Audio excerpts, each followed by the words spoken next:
আমার হাত পা বাঁধছে, এই যে আমি ভিতরে ওই যে ঠুয়ালা ছবিটা ওই আমার ওই আপার কাছে তো এই গ্যালানটা নিয়ে আইসা পরে হাত পা বাঁধা ছিল, আমি কিছু করতে পারি না, পরে পিছন দিয়ে আমার ডাইলে দিছে।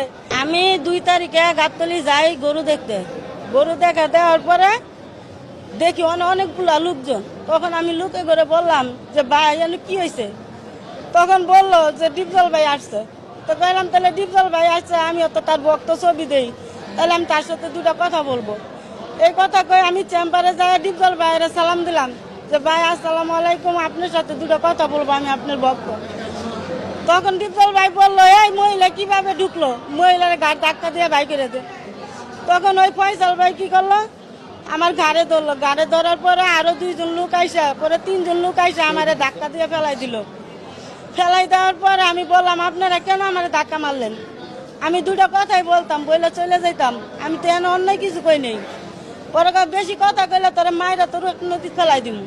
তখন আমি একটু ক্ষিপ্ত হইলাম যে আপনি তোরাক নদী কেন ফেলাবেন, আমারে ফেলান দেখি।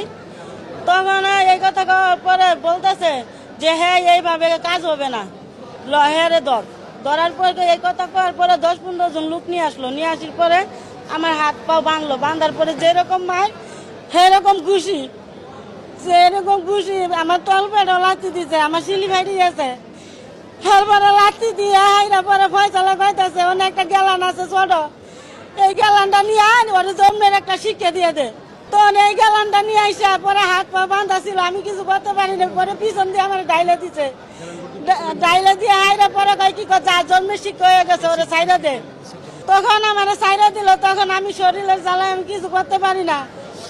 পরে আমি রাত্রে আইসা পরে 9টার দিকে আসার পরে আমার আত্মীয় স্বজন জিজ্ঞাসা কি হয়েছে, আমি পরে কইলাম আমি কোনো কথা কই নাই, না কথা কইয়া পরে আমি অনেক ঘুমাই গেছি, আমার যেন বড় বড় ঠুয়া উঠছে। সকালে উঠতে দেখি এই যে আমার হাত পা বাঁধছে, এই যে আমি ভিতরে ওই যে ঠুয়ালা ছবিটা ওই আমার ওই আপার কাছে। সিলভার টিপ কন্ট্যাক্টে তৈরি নিরাপদ ও নান্দনিক ক্লিক সুইচ নির্ভরতার জীবন জুড়ে। প্রথম কথা হচ্ছে আইনের অধিকার, আইন পাওয়ার অধিকার সবারই আছে, সেই হিসেবে আমরা একটা, আপনারা দেখছেন সে একজন গার্বেজ কর্মী ছিল, সে একজন নিতান্ত একজন দরিদ্র মানুষ, আমরা তাকে আইনের সহায়তার জন্য আজকে তার পাশে দাঁড়িয়েছি। আর সেই হিসেবে এই কোর্টে আমাদেরকে অলরেডি কোর্টে কাঁধে দিয়েছি, কোর্টে এটাকে প্রেমা ফেসিও পেয়েছে, ঘটনার সত্যতা পেয়ে কোর্ট সিআইডি তদন্তের কাঁধে দিয়েছে।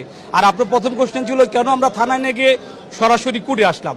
একটা নিতান্ত দরিদ্র লোক, এবং আপনারা সবাই জানেন মনোয়ার খান ডিপজল একজন প্রভাবশালী এবং তার ব্যাপক প্রভাব আছে, সেটা বলার বাইরে, সবাই জানে।